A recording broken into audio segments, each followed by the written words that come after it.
What's good, party people? This is According to Woods, and I have the honor and privilege of talking to a MCW. Yes, that's Maryland Championship Wrestling staple over the last couple of years. He is a man of many hats, a man of many talents, as well as being in one of the most prominent factions in MCW history. He's the one, the only, Lor Diaz. Lor, what's going on, bro? Hola, hola, hello. Nice to be here. Thank you for having me. Very much do appreciate that stellar intro right there. I mean, I try, and that's the deal, man. Like us all kind of reaching out and helping each other out with every platform, and yeah, man, I'm actually glad to have you because we were kind of talking on Thursday, Hmm. kind of after 83 weeks, and when I saw you rocking an MCW shirt, staff shirt, and I was like, oh. Like I kind of marked out, man, because MCW, ECWA, all of those East Coast Jersey All Pro, right?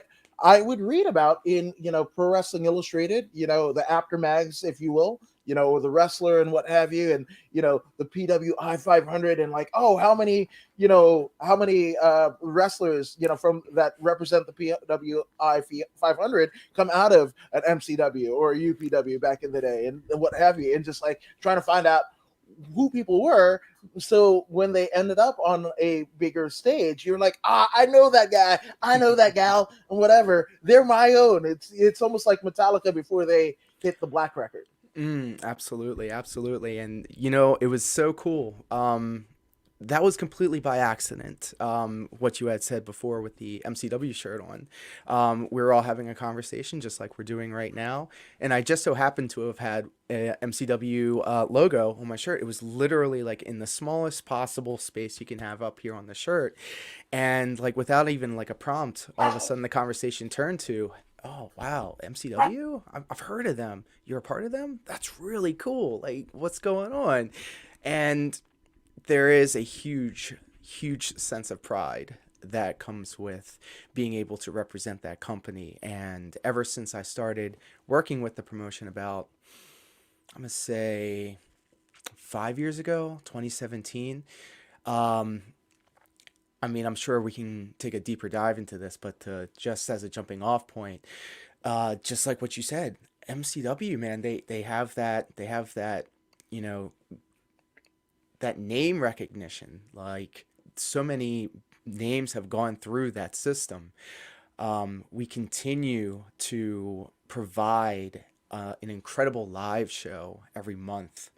Um, we are absolutely upping our social media presence, our YouTube channel, our Flashback Fridays, and it's just having a hand in all of that stuff. Going back to what you were saying before, wearing all these different hats and just contributing to providing the type of wrestling content that I myself grew up on, and I can't wait to jump into all that, how it all began and how we got here. But it's all accumulated up to this point to now where I'm having these podcasts with you and just being able to sit under the learning tree of all of these people that I've grown up watching. And it's just an amazing, incredible journey and experience. And it's always felt as if it was a continual upward trajectory. And I can't wait to see what happens next.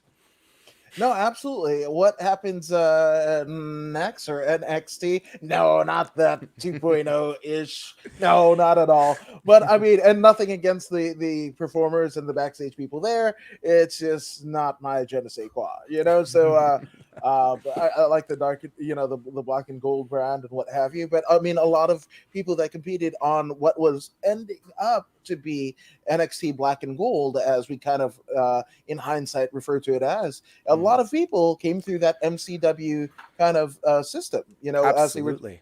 as they work in the indies.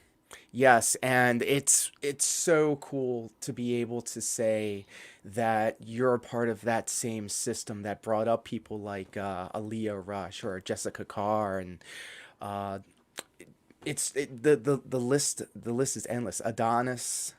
The Adonis. I mean, it's so cool being able to say out loud, like as a factual point of reference. You know, I was training with this guy, and I remember when this person walked in the door, and it's just so. like you feel that sense of pride. Like everybody that walks through those doors and everybody that sticks around wants everybody else that also takes the step to succeed. It's I understand business is business. Sometimes some uh, places can be cutthroat, but it's really just a rising tide lifts all boats type of situation when it comes to the MCW promotion and the MCW training center.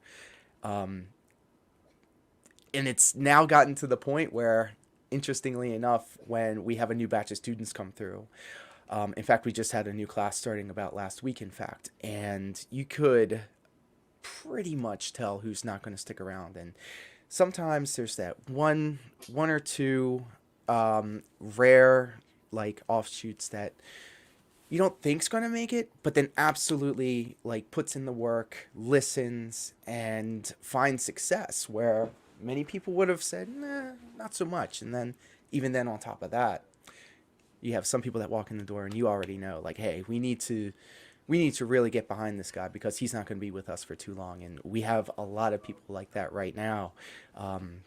And it's just so cool being a part of that process. And I know I'm gushing about this place, but ask anybody that's walked through those doors, that's seen everybody, that's talked to everybody up there. It's just an amazing experience. Not even on the wrestling side of things as well. Like we produce some great students, some great professional athletes, but it even goes beyond that.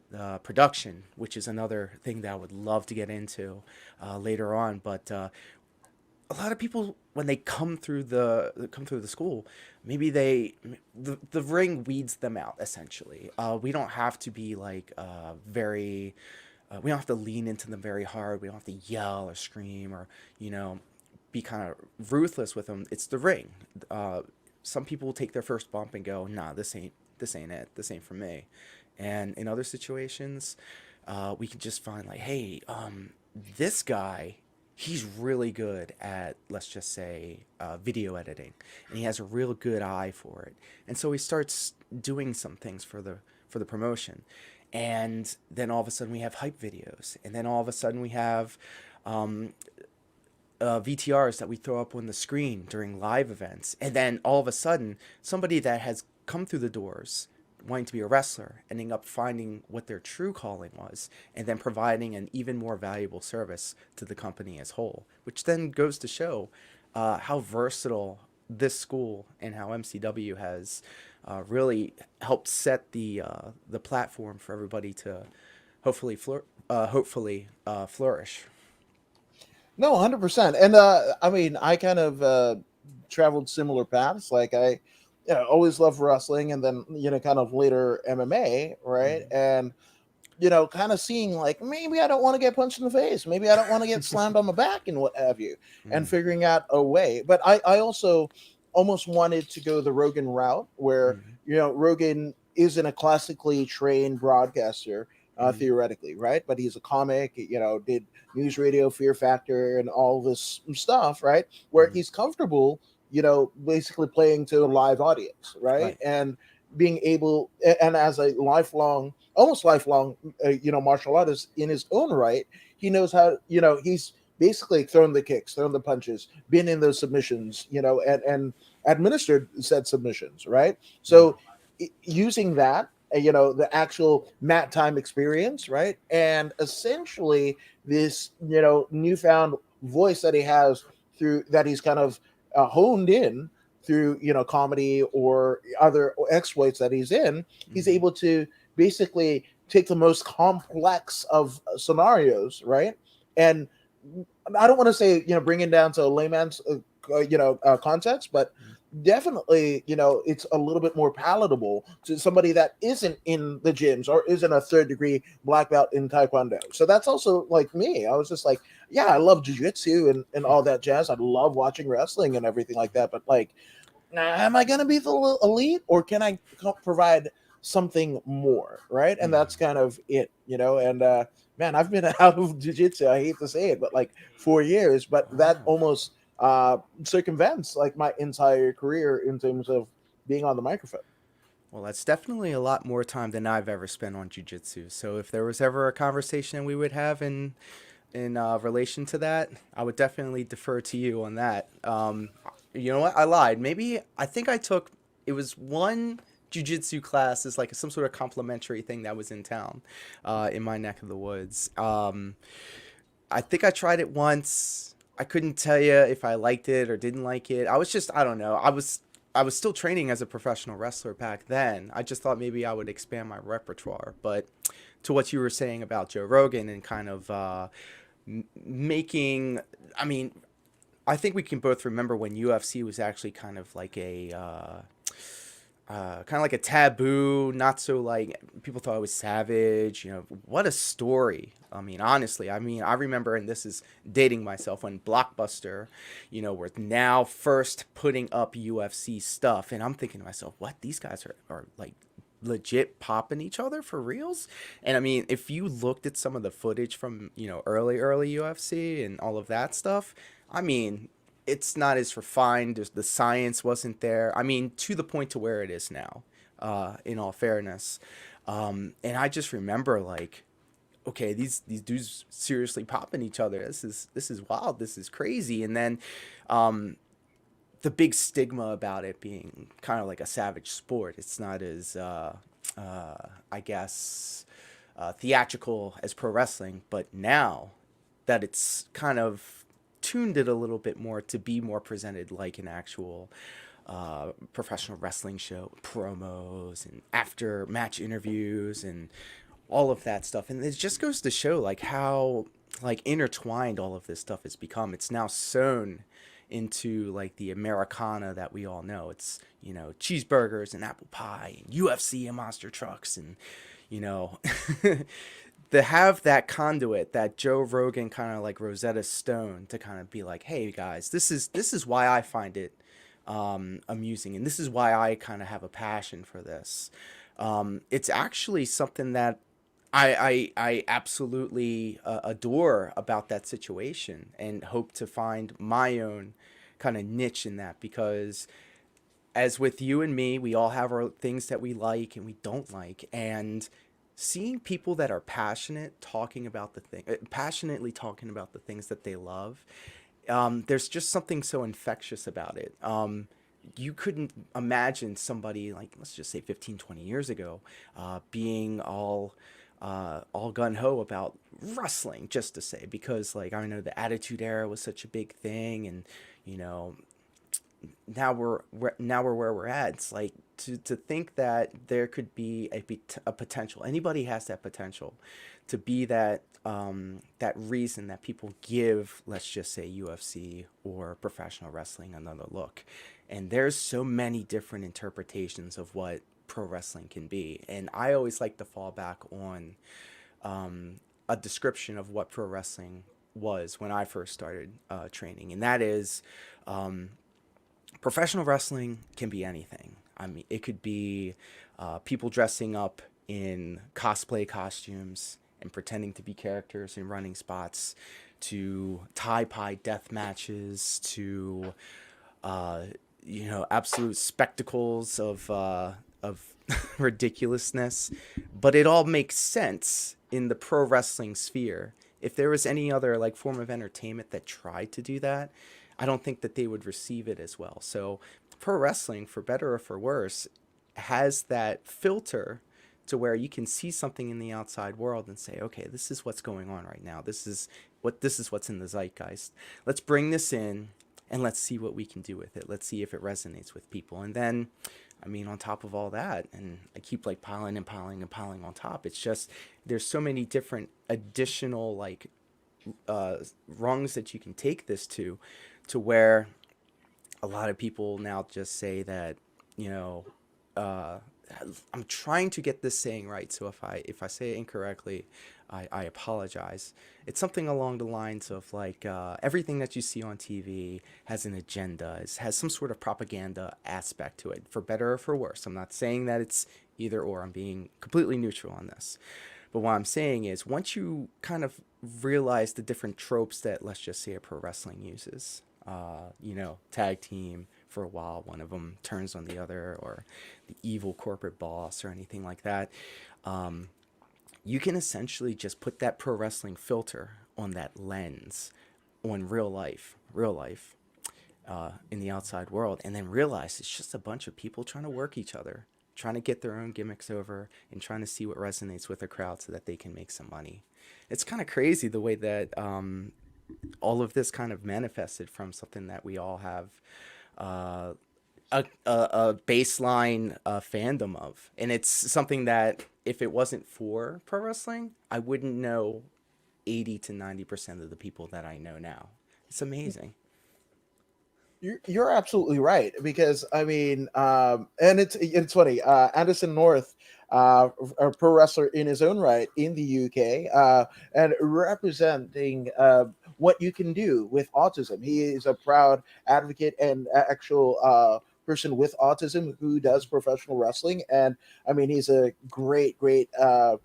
Proprietor of what you can do. But he says, I remember seeing the UFC in Blockbuster back in the day, as you did, right? And Mm-hmm. it's funny too because I think MMA, specifically the UFC and pro wrestling, they kind of borrow from each other, at least from my optics of it, because it almost seems like Dana White and the UFC almost does things maybe 4 years after Vince does it. WWE Network happens, then there's the UFC Fight Pass, like the presentation, and Dana realizing, hey, I'm going to go with a big stage, and Titantron production of it because I can't fill the seats in this 5 to 10,000 seat arena. So let me do the stage and what have you. And, they just borrow from each other. But also with professional wrestling, once you understand the logic behind it, the storytelling behind it, you pretty much get anything, right? I mean, politics, movies, heel, face, that dynamic has been told since the beginning of man, right? And also in current day pro wrestling, at least in the advent of the last, I'd say 15 to 20 years, you see, guys and girls who have legit backgrounds of MMA, kind of cross over into the biggest paydays of their respective careers in pro wrestling. And that's also the style that gets over. You talk about the Brian Danielsons, the CM Punk, and CM Punk, even before he went into the UFC, a lot of people give him crap about it, but like even before that, he had almost a Muay Thai stance, and the way that he approached it. Samoa Joe, Shayna Baszler, But then again, like you were talking about with Rogan and the UFC, right, where you have a comedian doing commentary, right? We kind of have our own version of Rogan in pro wrestling, and that being Bobby the Brain Heenan. And Oh. anybody that can tell you, from Vern Gagne to Ray the Crippler Stevens, the original Crippler, Nick Bockwinkel, up to Mean Gene Oakland and Hulk Hogan and Ric Flair, they'll tell you that Bobby himself could have been just as good as a comedian than anyone else, right? So in many ways, I feel like they kind of complement each other, and maybe sometimes the fans of pro wrestling or the fans of MMA, and that's the weirdest thing, right? Like I'll go into some pro wrestling circles and they're like, you do MMA team, yeah, whatever, right? Yeah. And then I go into MMA circles, like, you do pro wrestling, yeah, whatever, right? But then when I talk to the actual fighters, my God, they are talking about this, like, what happened at WrestleMania? Daniel Cormier, arguably one of the best, like, I mean, pound for pound, greatest of all time, double champion in both heavyweight and light heavyweight, like two of the toughest divisions in the UFC and the whole sport of MMA. A brilliant commentator in his own right, who I believe he borrows from Rogan, he borrows from Bobby the Brain Heenan, and what have you, in terms of his approach, was marking out. At WrestleMania play button when Seth Rollins cashed in, right? Yeah. And like, and he was all the way up in the cheapies, like, and you have the Vaders and the Undertaker wearing MMA style gloves. Minoru Suzuki, he famously with Funaki created Pancrase, right? And that Boz Root and Josh Barnett, those are guys that basically wore the King of Pancrase title and wore it with pride into almost UFC Hall of Fame worthy performances in their own right. So again, to me, I think it's all it's all together, and like the great Jim Ross says, hey, it's about putting asses in seats. Whatever you have to do, whether you talk, it's oh my god, these two are gonna fight, whatever the hell, whatever. It's putting that ass in every 18 inches, and whether that be at the bar watching it, at home paying for a pay-per-view, in the arena, what have you, buying gimmicks or whatever. Again, it's an ass in every 18 inches, and whatever way that you want to do it, whether that be, wrestling a 12-year-old in Japan, or a Mhm. blow-up doll, or having a YouTube show behind the scenes, what have you, whatever way it has to do it, that's just what it is. So, like, to me, I don't, I think they borrow from each other, but I also think that I think the respective communities should be a little bit more lenient, because the things that they see, right, in whatever they like, is coming from the thing that they supposedly don't like. I mean, Conor McGregor, the biggest example, where he's doing a hybrid of Ric Flair and Vince McMahon. The old Vince McMahon walk. I love it. There is a Yeah, lot well, of cross pollination when it comes to the UFC and to professional wrestling, and that's absolutely correct. You'll see a CM Punk in UFC, and you'll see him on an AEW, and it's just so wild that, and a Brock Lesnar and a Bobby Lashley. I mean, like the list goes on. Um, uh, Without getting too caught up in all of that, it just amazes me how far not just UFC but professional wrestling has evolved. In terms obviously of like the rating that you see on the show, on the weekly show, or the number of paper signs that you see held up, or the LED boards, or the high definition cameras. To that end, UFC during their pay-per-views, they used to have those 4K cameras that were shot real down low, and it almost looked like the video game, right? I'm sure anybody that has followed UFC for a little while has seen this, unless I'm going crazy. But then all of a sudden, you would see like these super 8K blurry background entrances for like Bobby Lashley, or like when they for I know they mostly got that technology from football. I would assume maybe because of Fox Sports or something of the sort. I'm not going to assume, but to see not only just like the pro wrestling tropes and UFC tropes kind of mixing back and forth between each other, but you're also seeing like shared technologies and different types of presentation, and beyond just the action that goes on in the ring. I'm a huge mark for the production values, the stage sets, the logos, the color themes, the thematics of the actual event itself, the musical theme that they use for the event, the lyrics that are in the song that promotes the main event match, the hype packages, how they weave and tell the story. How if you watch the weekly program, you can almost kind of pick and choose, like, okay, I know why they're doing this. They need to get these shots, or these bullet points of storytelling elements, so that they can chop it up and make it look really good for their hype videos promoting the matches coming up soon.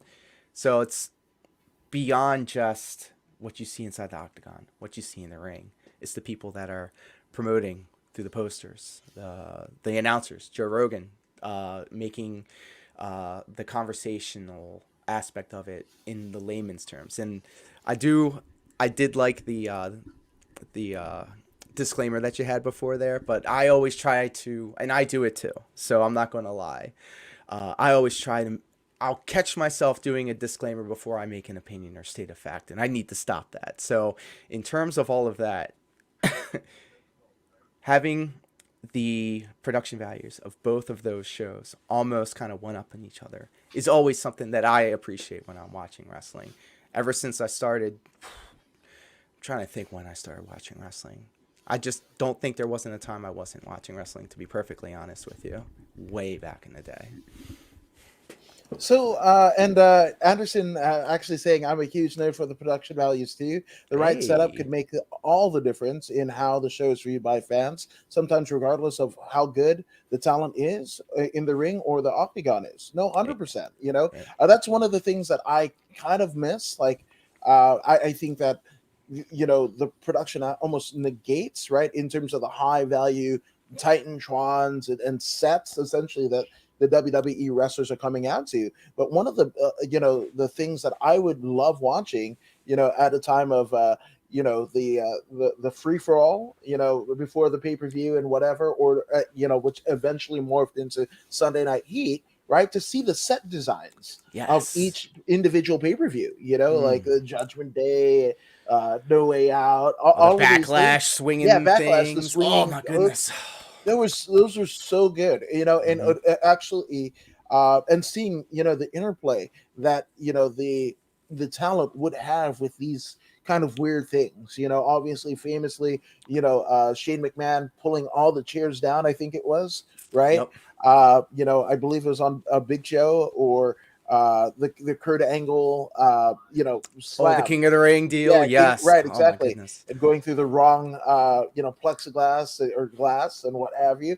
But it added to the presentation, Mm. or the Rock at Mania in Boston, right? Rock and Shamrock, and Hmm. they, obviously you had the group that played the DX theme song, basically playing out both Shawn Michaels and Triple H, maybe X-Pac during their respective matches, but in that kind of I Quit match between Shamrock and Rock, uh, I mean, they're literally, like the drum kit of the band gets utilized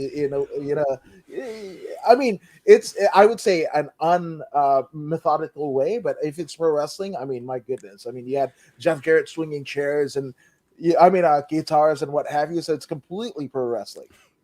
And that's it. Oh my goodness.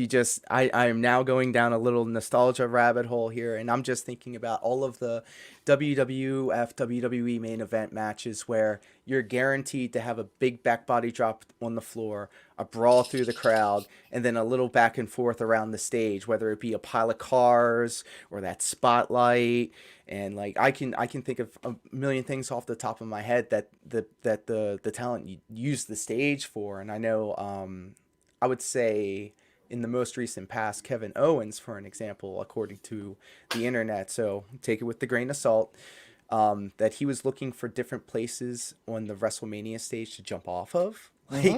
Like, imagine being like the set designer, or like, I mean, one of these days, the dream among dreams would be able to be the person that designs stages for things. But with it being all LED boards, I'm sure it's just a matter of changing what the PSD file looks like.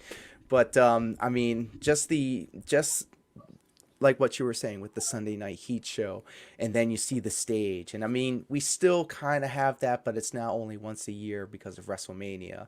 And I mean, that pirate ship stage that they had last year, last April, in fact, I think that was really cool. Was that the one that got rained out? I forgot. I Or believe so. Yeah, that was okay, Tampa Bay. Yeah. something about the WrestleMania pirate themed show seems to be cursed for whatever reason. But I mean, it was still a good show nonetheless. I watched the whole thing, and a lot of it has to do with the grandeur and the production that they put into all of it. The okay. So, for example, those moving graphics that you see, like, oh, here's Charlotte Flair, bam, and there's Becky Lynch, and then it's like, and then they come together, and it has all the after effects going on in the background. Like, I'm mesmerized by that kind of stuff. That is the kind of stuff that I absolutely love. My favorite parts of the shows actually is when they do the full rundown on the go home show of any weekly show before a pay-per-view. They'll just run down the whole thing. They'll play the same like eye catch and then the graphic, and then they're popping in, and they're talking about those are like my, I don't know what it does. It hits a certain part of my brain. It gives me the sparkles in my head, and I absolutely love it. I couldn't tell you why. That's just how I was brought up, and because of that, that makes me want to do that kind of stuff. And Yeah. thankfully, due to being in MCW and working for other promotions before that, I've been able to kind of hone that and figure all that out. So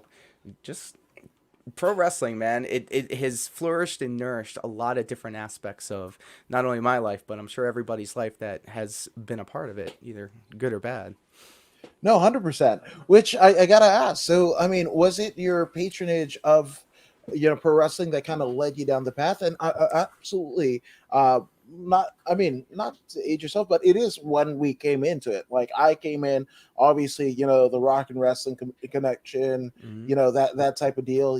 I was born the same. I'm as old as WrestleMania, but even though there's one more WrestleMania than my actual age, so yeah, Yeah, I'm trying to do some math in my head. Hold yeah, on. yeah. So 85, but like there's 30. This is going to be WrestleMania 38, and I'm going to be 37. So they might have snuck one in there on me. I don't know. It was My weird. best friend, my best friend Matt. I think my best friend may actually have might actually be born the same. He does the same thing, the same math in his head. It's like I'm the same age as WrestleMania every year. And I was like, okay, but and then I'm trying to do math, and I've got hit in the head a couple of times, so sometimes math doesn't work very well for me. No, and but it's so I mean, what era of pro wrestling did you kind of come into it and kind of begin what would end up being your career? So I remember as a kid, um, like single digits, 9, going to 10. Um, WCW Worldwide, I think. It was the show with the spinning ring in the studio. Hmm. Yep. That was, I don't know what it was, It but was every early time. '90s because Okay. that era. I mean, that was on the same kind of soundstage that ended up becoming the Impact. The Impact Asylum, and then Hmm. later AEW run shows out of it, right? Right, But right. there was two iterations of that. There was the spinning stage, and then there was also the back lot, which I thought was really cool. Yeah. Like almost emblazoned in my mind would be uh, both Paul Orndorff, R.I.P. Mr. Wonderful, and then also Ricky the Dragon Steamboat, because they would come Nice. out, and this, I mean, it was just like set on the ring was set on a stage, Mm. and like a sound stage, and it would be like a street, right? And you would see Ricky Steamboat, with the dragon head and what have you, coming from like the back end of the street with the torch in one hand, Yeah. and walking to the ring and just whatever. And then like the aisleway would be like the street into the ring and Mm. what have you. And I believe they did that one first, and then they did Hmm. the spinning rotating ring, because that was like where you saw like a young Sexton Hardcastle or a young Chris Jericho essentially make their WCW debuts before they went into WWE. So crazy. Now that we're having this conversation, I'm thinking about maybe that's when it all started clicking in my head. I was young and impressionable, and I was seeing this ring in a spinning studio, and I just took off from there. From there, whenever wrestling was on, I just happened to be watching it. Mostly WCW stuff. Um, and from there, it just took off. Um, the the thing that kind of got me really hooked, like I would watch it casually, but it was like, you know, more than casual, but like not obsessive. But it wasn't until I think King of the Ring, you can help me out with this, 95 or 96, Hell in the Cell, Undertaker and Mankind. Yeah, like mid '90s, right? Yeah, yeah. Once again, I've been dropped on my head way too many times, but I was watching that pay per view with my cousin Marty. He, we watched that match, and I don't know what it was about that match in particular. I mean, obviously the huge bumps where there was like a serious like concern for his health, something to where it's like, oh, maybe this isn't part of the show. Like Vince McMahon was out there, like Mm-hmm. that was pretty serious. And it like unlocked a core memory inside of me. I couldn't tell you what it did, but like I remember vividly that moment in my life. Yep. Anderson North. Shout out to you, good sir. I think it was Hey, King of the Ring '97. thank you. Appreciate that. Thank you.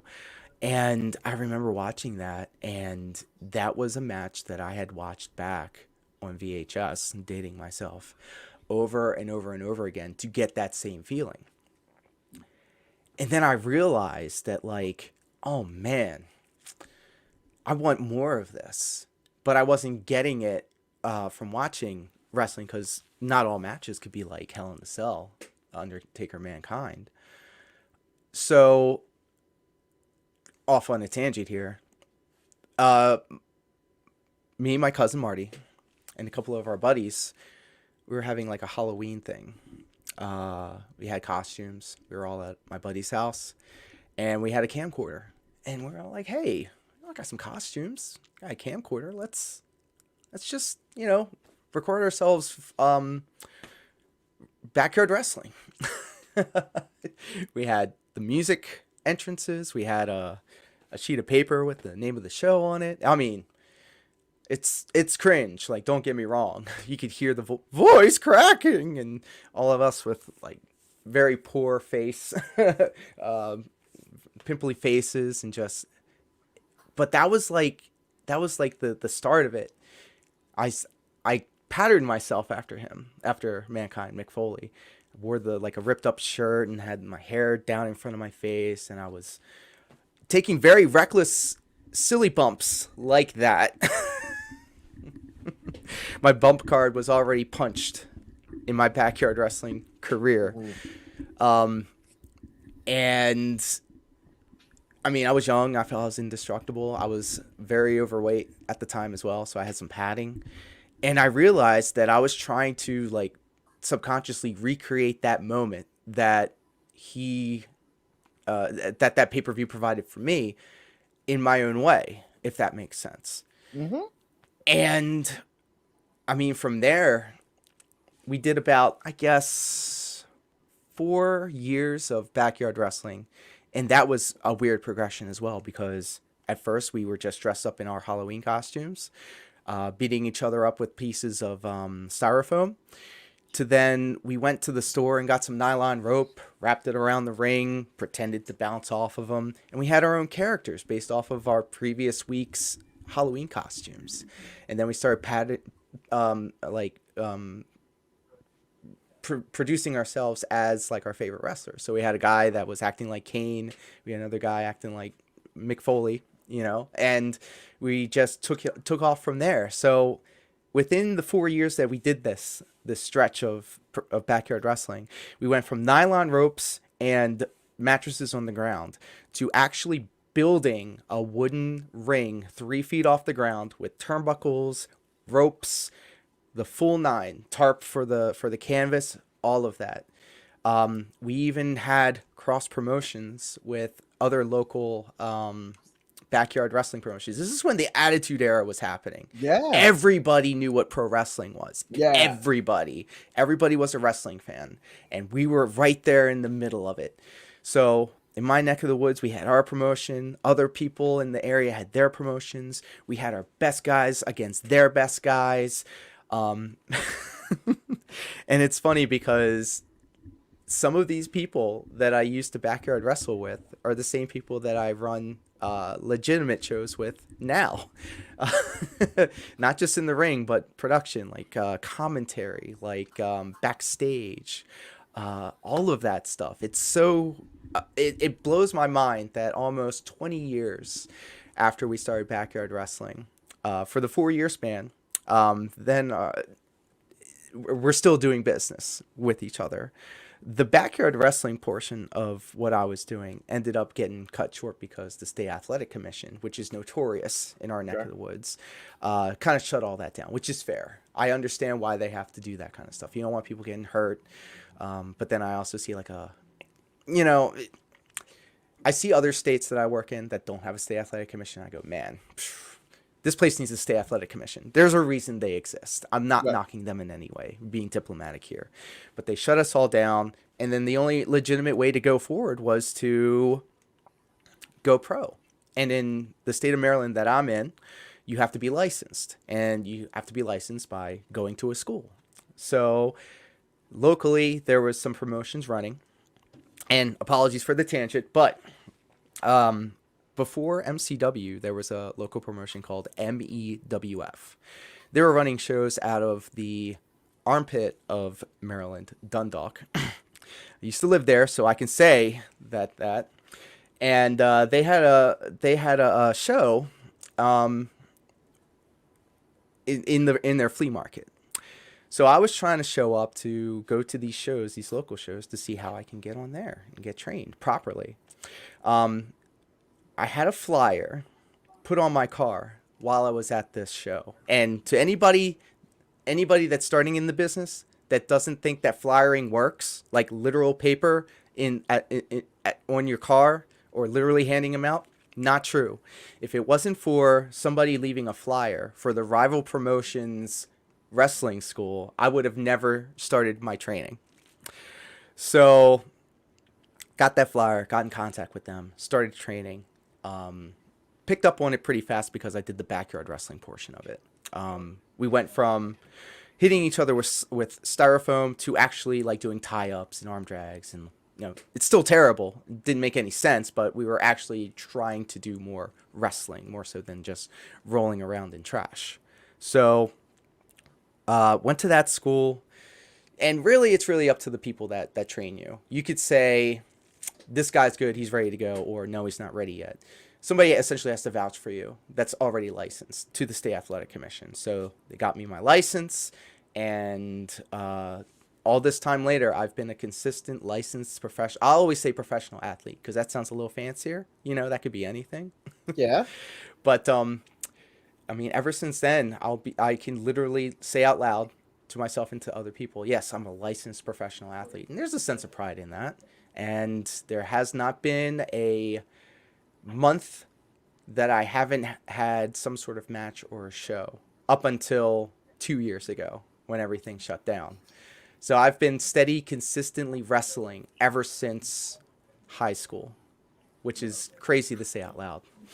That's amazing, and it's funny because you have been a wrestler since high school, not so much a cause, like a high school wrestler, right? Mm. But those lines get blurred quite fantabulously. They Yeah. did try to. Okay, so the high school that I went to, the gym guy, the gym teacher did try to scout me for amateur wrestling. He came to me, was like, "Hey, you want to give this a try?" So I was like, "All right, whatever." So I'm trying to kick out at 2. No, brother, that ain't it. So I had Did you I had the brother wrong me idea. softly? Your the high school wrestling coach, like, brother. Nah, I don't think so, brother. The booking is not going to Right. work for me. That doesn't work for my character. What's the envelope look like? Oh, how'd that go over? Oh well, I mean, I was a kid. I was naive. I didn't know anything. I mean, I still don't know anything. Every day I'm learning. So, but at that point in time, I thought that amateur wrestling and pro wrestling were the same thing. But interestingly enough, and then going back to what we were talking about with UFC, if you have those kind of credentials, the amateur wrestling or the jiu-jitsu or UFC background, you actually kind of have a little leg up when it comes to trying to find your footing in the realm of professional wrestling.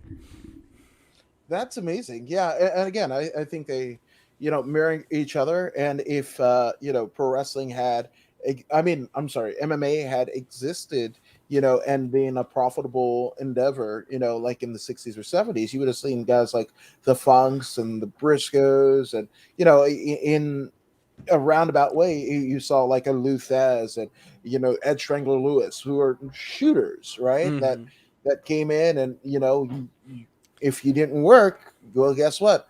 You were going to get stretched 9 ways to Sunday, and that was just going to be the match, right? So I dig it. And in terms of your backyard wrestling kind of background, it kind of proved pay dirt for you because like you said, you're working with a lot of your contemporaries doing the quote unquote legitimate way of indie pro wrestling production booking, in various forms. And look no further than the Hardy Boys and all of those talents that came out of Cameron, North Carolina, the Shannon Moores, the Hurricanes, and what have you. I believe in what is it, Phil Shatter, who is Jesus, I forgot his WWE name, but he made some racist whatever the hell. So that Maybe guy. it's best that we forgot. I do know that Shannon Moore, however, was one of our participants in the Shane Shamrock Memorial Cup tournament that we just held in October. He's a great dude. We actually had him on an episode of my podcast, Cheap Plug, the MCW cast, which you can check out on youtube.com/MCWcast or just search MCWcast on your Google machine. And it's right here in the bio as well. So there you go. Interesting side note about that, if I may. Go for it. I didn't know anything about the podcast world, to be perfectly honest. I listen to a bunch of podcasts. I consume a lot of podcast media when I was doing my shoot job in the old earpiece. But going back to how MCW not only produces good professional wrestlers, but it also produces a lot of great producers. Essentially, over the course of the pandemic, we couldn't provide any content, and content is king when it comes to any promotion. So we look for different avenues to try to stay engaged with our audience. And we were presented with the idea of doing a podcast, which eventually blossomed into the MCW cast, which is our pride and joy. It's our baby. It's a weekly show that we do. And if it wasn't for the financial backing and the just essentially just all the help that our our owner Dan McDevitt has provided us, we wouldn't be having this conversation here right now. To be able to actually wrestle for the promotion that I'm also providing a lot of content for in terms of doing podcasts and having guests such as a Matt Hardy, such as a Killian McMurphy, such as a Conrad Thompson. It's just an amazing way for me to not only meet the people that I've listened to, but and watched on television, but to get to know them a little bit better, and then also hopefully provide them with a service that I feel that it could be valuable to them. Just goes back to how plentiful professional wrestling has been to me, but I'm sure, as everybody knows that has been in it for a while, you get out what you put in, and it's not easy. It's a lot of work, but at the end of the day, it's so rewarding because I'm able to see a post online saying, "Hey, check it out at 3 o'clock. We're gonna have an episode of the podcast, and this is the guest, and this is what they're doing." And just to be able to be afforded the time to be on a platform like this, it's just amazing. I will never get tired of it, and I will always appreciate it. I absolutely love it, and I love that you're getting a lot of the, you know, again, you get what you put in. That's what you just said a few moments ago, and that's exactly what you're doing. But I gotta, I gotta ask you, Of right? course. Because you're a member of the cartel, right? Of Mm-hmm. MCW, right? Which is kind of fun because you're kind of based in the Northeast New England area, right? And there's also an MMA cartel, like the and Calvin Cater, who just won on Saturday night, is a part of that kind of enclave, right? Mm-hmm. So cartel is a very kind of big staple. It seems like, at least from a West Coaster into the East Coaster, it looks like it from my vantage point. So, how did MCW's cartel start? Ah, I'm glad you asked that. Thank you. And this kind of also ties into the whole idea of kind of betting on yourself. Um, Back in 2017, I was working with another local promotion and out of state in Delaware. And this person was really good. We hit it off. He listened to everything I had to say. Um, and I talked to him afterwards, and we were just like, "Man, you're really good. How long have you been training?" He goes, "6 months." What? Where are you training? He's like, "MCW." Oh my God. I need to talk to these people. And just like on a whim, I was like, "Hey, if you could pass a word along, because maybe there's heat because I'm working for another promotion." I just didn't know. It's like, "Hey, put a feeler out, see what we can do." Literally the next morning, okay? Like the show was over at 10. The next morning, a couple hours later, I get a message from Dan McDevitt. He goes, "Hey, why don't you stop by to the school, and we'll have you talk to a couple of our guys there." And lo and behold, one of the guys that trains there, I'm not gonna say his name. I've been dropping so many names. I need a broom to sweep them all up. But interestingly enough, one of the head trainers at the MCW school, was one of the guys that I used to backyard wrestle with. What? No cap. No cap. So immediately we're like, okay, this was meant to be. Let's get you in here. Let's figure out what we're going to do with you. And interestingly enough, this was 14, 15 years in the making. I was training at every place but the MCW school up until that point. And that was only because I was surrounded by people that told me that I was good and I didn't need to train, which I didn't understand. Like, I love training. It's a great stress reliever. It helps me. It helps keep me in my right mindset. Nothing like a good workout to kind of like unstress you out. But anyway, we hit it off, and eventually I started being on the shows, but in a very small way. I was doing exhibition dark matches, stuff like that. They were just trying to get their eyes on me to see what I can and can't do. So essentially I had to unlearn 14, 15 years of training that I've had and then relearn how to do it the way that they do it, which if you're on the outside looking in, a lot of people are going to say, man, they're so full of themselves, man. Like, what's going on? It's like, no, no. I mean, we have the inside track. We know what they do we know what they do in other places, the drills that they run, what they're looking for, all of that stuff. They seem to know what they're doing because we keep sending them up down there. So to that end, I had to relearn everything. And then eventually they said, okay, your last name's Diaz, right? Well, we got this guy. His name is Dante. He does like a Puerto Rican Scarface gimmick. We're going to pair you up with him. And we're going to get to another guy. So you guys are going to be like the Zack Ryder, like the Edge heads to Edge to Dante Caballero, who actually just had a winning contest in the latest Terminus event Yeah. that you could see on Fight. That's El Jefe. That's the Don. That's the boss. So essentially, that turned into Dante. Well, okay, so Dante had a couple iterations of the Cartel before I came in. Joe Keys, his tag partner, who was also featured in Terminus, was a part of it. Joey Mercury was a very prominent part of the Cartel. Sahara 7 was also a part of it. And so the running joke eventually, after Joe Keys was gone, after Mercury was gone, after Sahara was gone, it was me and my buddy Diego. We would run as the tag, or essentially the heaters for Dante. We would take all the moves. We would take all the heat.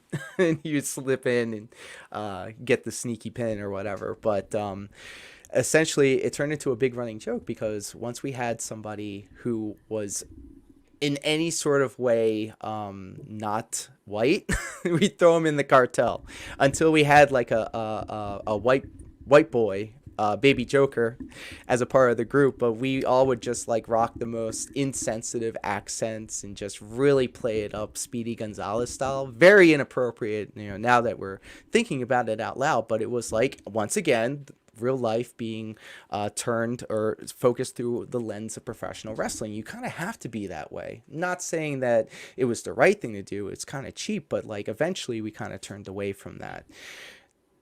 Now that the Cartel has amassed an entire army of people, we had myself, we had Diego, we had Baby Joker, we had Portia, we had the Bull. Essentially, it was a running joke that now the Cartel is essentially everybody. Anybody could be in the Cartel, and everybody was in the Cartel. And we were running roughshod. Dante was on the run of his career. He captured the MCW Heavyweight Championship, and then from exhibition matches to dark matches to being a part of main events, main event tag team matches in front of 500 people, 600, 700, 800 people in Hollywood, Maryland versus Scott Steiner, wrestling Ring of Honor superstar Rhett Titus. Get a broom. I'm going to be dropping some names here. To having multiple segments on the same show and just being a part of so many different aspects of the actual show itself and having a part of a lot of different storylines. Going back to, again, getting out what you put in. All of us were busting our ass trying to, make a name for ourselves, trying to carve our niche into MCW. And it has become such a wildly, like, I couldn't even imagine when I first walked in the door saying to myself, not only am I going to be a part of MCW, but I'm going to be a significant part of it. I'm going to be a valuable part of it. I'm going to be a presence that if I'm not there, it's going to be missed. Not just like on camera, because all of that is just, that's performance. But I'm talking about like backstage. I'm talking about the promotion, the show itself, the presentation, all of it. I feel like MCW has offered me an immense amount of opportunities, not only to wrestle and participate in parts of the show with people that I've watched growing up, or just being able to have conversations like this. It just goes to show, when you have a part of the show, a lot of people just say, I'm just happy to be on the show. But if you go up there with the mindset that I I don't want to just be on the poster. I want to make every poster. I want to make the posters. I don't just want to have a, let's just say for an example, a trios match. Me and Danny, me and Angel, me and Raul, me and Diego in a trios match versus three students that are on the up and come. Like, it's just amazing. We'll get the conversations going. Hey, we got these three guys we're looking at to come up from training, to actually be on the shows. We want you and your group to kind of like work with them and kind of see if they could be show ready. And that means a lot. Instead of just being able to say, okay, you're segment 6. You got 8 minutes. Have fun. This is the ending we want. It now turns into a, hey, we got big plans for this dude and we want you to help him on his way. And that just goes to show the mindset, everybody at that building, just trying to make everybody look good. So it's not just the cartel taking over MCW and being one of the most prominent and dominant factions in that promotion. I mean, we've got a lot of great factions that have gone through: Black Wall Street, Blackout, the Winner's Circle. I mean, MCW is known for their stables and their factions, and to be listed on that, going back to what I was just saying, being listed on that very short list of incredible factions, that's saying something. But then to be able to say that being a part of the cartel and being a part of raising the cartel up to that prominence gives me a bigger sense of pride than just being on the card itself. I just don't want to be on the card. I want more than that. I want to go on to do bigger things. And that's the mindset and the attitude that everybody should have if you're ever planning on walking through those doors. I love it, and making your name, in and your mark on the professional wrestling industry or whatever industry that you come into or parlay. Which I gotta ask, the name Lor Diaz. Where does that come from? Man, I'm glad you asked. Thank you so much. So, interesting story. I was called in for jury duty once, and I don't know if there's. I mean, it's all probably public knowledge, but apparently there was like a carjacking and a murder. Bodymore Murderland, by the way. So it's literally The Wire out here. I wake up in the morning and dodge bullets on my way to make coffee every morning. So I was serving jury duty in my hometown of Baltimore, Maryland. And one of the suspects, they had a nickname, and that nickname was Lor. And in the court case, they had to explain what that meant. It's like, what's this Lor? Is that your name? No. What does it mean? Oh, it's slang. Oh, slang. It's very specific to Baltimore. It's slang for little. And I know you can't tell because I'm sitting down here, but I'm not very tall. Your boy's about 5'5", 155 pounds. I'm never going to main event a WrestleMania, but you just might see my matchup graphics featured on it one day. So during this jury duty, the name Lor kept popping up because the suspect's nickname was Lor. And so I was thinking to myself, man, that's the perfect thing. Like, it's always the things you never look for. It just so happens to fall into your lap. I said to myself, this was all lining up in the same time frame that I was about to debut for Maryland Championship Wrestling. And I wanted to differentiate myself from what I had done before.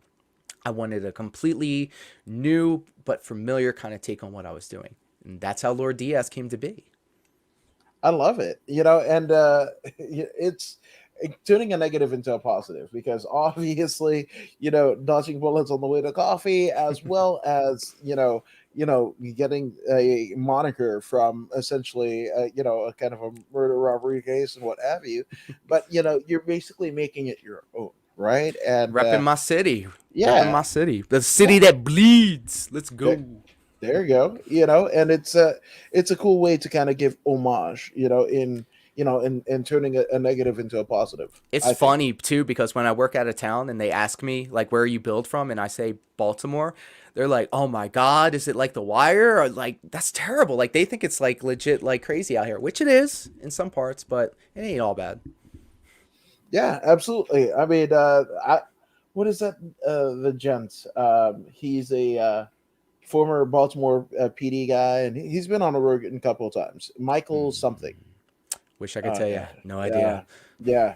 Yeah. No, but I mean, he says it's kind of bad. But I mean, one of the things that he, because he's kind of been on the beat and what have you, is this. He has a very nuanced way of kind of not just revamping Baltimore itself, but also any kind of crime-ridden, you know, area, right, in the land, especially here in the United States, where you might go into Chicago and you might Mm-hmm. have somebody that like some of the. I mean, even here in LA, like I remember when we moved here to LA in the mid '90s, I remember like telling my friends like, "Hey, we're going to Santa Monica or Venice Beach, right? Which where I grew up in Inglewood. That's maybe about 15 minutes or 2 hours in traffic, regardless of what have you. Mm. That's just LA, but there. I mean, again, 15 minutes down the road, in theory, they could not perceive that because they had never, like, for 3 generations, their grandparents were gangbangers, their parents were gangbangers and drug dealers, and then now them, right? Or that kind of wide ranging hand of kind of familiar past would kind of draw them in. So with that all being said, you know uh this gentleman who worked alongside and tried to improve a lot of the Baltimore kind of disadvantaged communities or the gang ridden communities would go in, and he still does it, goes in to speak into these highly poverty stricken areas, and kind of give, obviously he's got the police know-how of it, but also to survive the day to day. And I think he actually like brought out the some of the corruption that was happening within Baltimore PD, Oh but he man, we was the had guy. something recently just pop up about that. I couldn't tell you the name, but somebody got popped. One of the officials or I don't know something. She got popped, and it's wild. It's wild. It's everywhere. No, it is, but I mean, also, Wild is the crazy career that you've had, right? At regardless of all of the stuff, you've basically made it, done good, which you couldn't have done it without a throng of support behind you. So take as long as you need. Let's get some shout outs out of the way. Oh my goodness. Hey, let's go. So I got a bunch of shout outs. I gotta really give it up for Dan McDevitt. Man, he has absolutely given me the ball when it comes to a lot of this stuff. If it wasn't for him, a lot of this wouldn't be possible. So I gotta at first really thank him for providing me this opportunity, the owner of MCW. I absolutely have to, and I probably should have said this first. I gotta thank my coach, my last coach, my real coach, the Bruiser. We recently lost him. The leukemia and cancer sucks, man. He was the one that went to bat for me when it came to putting me in the cartel. I feel like I'm kicking myself now for not even mentioning it the first time around, so I'm gonna make sure I say it this time. He was the one that made the call to put me into the cartel. So he also taught me so much when it comes to just protecting myself in the ring, protecting others, and just being like a through wrestling, man. I've gotten out of my shell, and it was because of him. He, not only me, everybody that he's interacted with. I love him and I miss him so much. Got to give it up for the rest of the cartel, of course. Angel Alvarado, Diego Cruz, The Bull, Portia, Dante Caballero, Baby Joker, everyone in between that has been a part of the cartel. Um, I got to give it up for Tara, the heart of MCW. She has supported me and has nourished me and has shown me the type of love that I've never seen before. And I will absolutely treasure everything about her and her blessed life. Being able to be a part of her life is one of the greatest things that I've ever experienced. I got to give it up to my mom, who is scared to death of me wrestling. She's never gone to a show. She doesn't watch the clips that I put up online, but she still supports me, and I love her for it. Gotta give it up for Killian McMurphy and Miles Hawkins, the MCW Tag Team Champions, the two brightest up-and-coming people that we have coming up in our promotion now. Gotta give it up to my cousin Marty for the Rough House podcast. He runs it with one of the prominent DJs of 98 Rock in our local of Baltimore, Maryland, Justin Schlegel, and Christoph, another host of that channel. He also runs Super Art Fight, something you should check out if you love pro wrestling and also Pictionary. If you put those two together, Super Art Fight is that. I got to give it up to Kikoa, the Hawaiian Warrior. He has a Twitch channel that's really blowing up. Deacon Storm, another one. He's one of my best friends from Backyard Wrestling. He just became Twitch affiliate. I'm really proud of him. We stream all the time on Twitch playing Call of Duty. And Fortnite. Don't tell anybody I play Fortnite, but I play Fortnite on stream. Got to give it up to Pat Anthony, Maryland. He's also a huge streamer, one of my best friends, somebody that I've wrestled across many different states.